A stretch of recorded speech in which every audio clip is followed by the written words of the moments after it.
আসসালামু আলাইকুম। দেখুন বন্ধুরা, আমরা এই যে ট্যাঙ্কিটা বসাইলাম, শেষ করছি। ট্যাঙ্কি লাগানো শেষ করছি, ফল সিলিং ওয়ারিং করছি।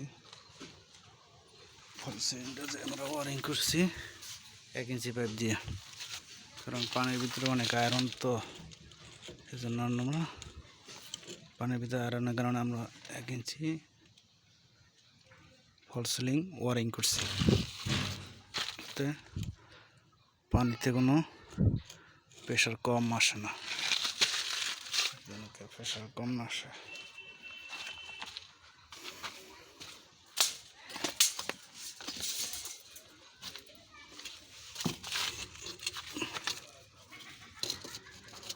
পানির প্রেশার যেন কম না হয়, সেজন্য আমরা 1 ইঞ্চি ওয়ারিং করছি ফল সিলিং। একতলা তো টিন সেট, 1 ইঞ্চি ফল সিলিং 1 ইঞ্চি পাইপ দিয়ে ওয়ারিং করছি। দেখুন, দুটো দিদি লাগে গেছে, ক্লিয়ার।